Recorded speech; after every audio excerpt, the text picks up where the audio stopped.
For as far back as I can remember, every election cycle that has come along, people have always looked at one candidate or the other and pointed a finger and said, that guy is going to get us into World War III. It's an expression that has become so overused that the concept of World War III has become diluted over time.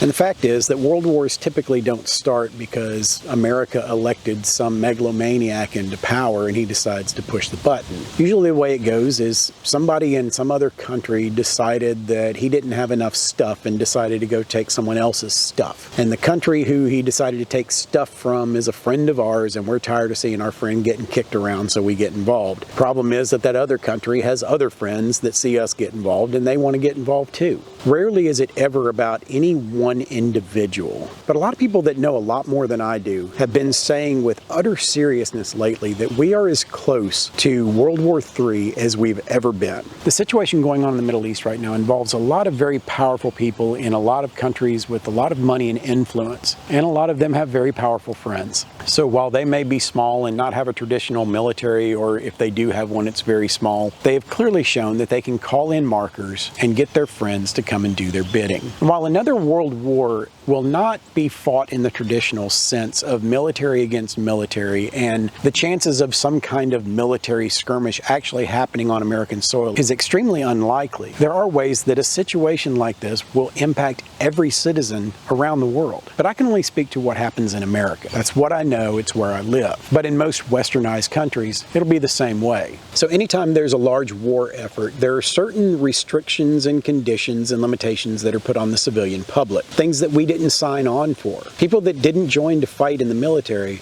are still expected to contribute to the war effort. And there's a lot of people out here that are too young to remember any time when there's been a war big enough to extend requirements to civilians to limit their lifestyle and get on board with the mission. So if something like that happens, what's it going to look like? Let's talk about that. The first thing that we've got to accept is if we go into a war with the people that are currently at odds with us, we are literally going to be at war with the people that we have become reliant on for fuel. The cost of oil is going to go through the roof. We will have exponentially higher gas prices than we've probably ever seen in our lives. Access to fossil fuels is going to be extremely limited, which means there's a good possibility it could be rationed. Even if we were to rely on our own reserves, you know, the ones that we've been selling to other countries so they can sell it back to us, if we were to keep that, we would still have to charge more for it just to make up for the money we'd be losing from not exporting our own fuel. So there's not really a way to escape gas prices going through the roof. So the first thing you would have to do is stock up on gas as much as you can. Now, gas is not a terribly stable product, so it's harder to do than people realize. So you'll have to go out and buy containers to keep it in. You'll have to have a safe environment to put it in. You can't just store gallons and gallons of gasoline in your garage and expect to stay safe. You'll also have to have fuel stabilizers because gasoline will only last for so long before it starts to go bad. Even if you were able to buy a bunch of gas at $3 and something a gallon right now to beat the $8 a gallon that it may be in the next couple of years, you still have to be able to maintain that gasoline, and it's not going to last long. You'll also need to get oil, whether it's fuel oil or engine oil. Go ahead and stock up on that because when those oil prices start going up, it's all affected. Stock up on propane. Even natural gas that's harvested here in the States tends to get much more expensive when fuel oil prices start to go up. But more important than anything is you're going to have a safe place to put all this. Whether you've got a shed in the backyard or someplace else that you can store it, you're gonna need a place to put it. You're also gonna want some kind of an alternate form of transportation that doesn't require gas, because as the gas prices go up, you're gonna start limiting how you use your gas-powered vehicles. So you're gonna need something that's either human-powered or electric-powered. But also you have to keep in mind that the electricity to charge electric vehicles comes from fossil fuels. So you'll need to be able to generate your own electricity through wind power, solar power, some alternate method that does not require fossil fuels. The next thing, of course, is ammunition. Ammunition during a time of rationing for the war effort is going to be extremely hard to get. If you can buy it from individuals, they're going to be asking prime dollars for it. You're not going to find it cheap anywhere. So right now is a good time to start stocking up on that. It's been kind of a government effort lately to limit your ability to buy ammunition anyway. So imagine if we move closer to a wartime situation, how hard that's going to be. Of course, another issue is food rationing. You're going to need to stock up on storable and non-perishable foods so that in the event that food rationing starts, you're not immediately going to become either uncomfortable or under a government thumb if you plan to feed your family. The more you already have on hand, the less likely you are to have to rely on someone else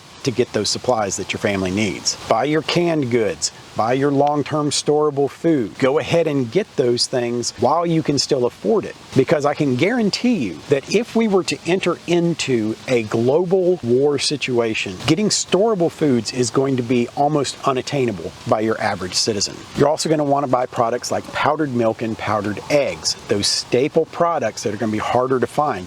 If you don't have a place where you can have your own chickens and your own way to get these products, then you're going to need to have something on hand that you can use when the fresh stuff isn't available.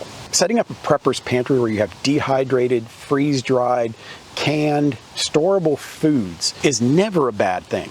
And right now would be a great time to get started on that project. Also, you're going to want to stockpile some water. Water is one of those things that at any given time, a municipality could shut down your ability to get water on demand. And there may be a couple of reasons for that. Maybe they have initiated rationing of water. Maybe there have been threatened or actual attacks on water treatment facilities. And now all of a sudden, it's really hard for you to get fresh water for your family. Go ahead and have some on hand. Even if you end up storing up a whole lot of non-potable water, as long as you have a way to process and filter that, you'll be fine.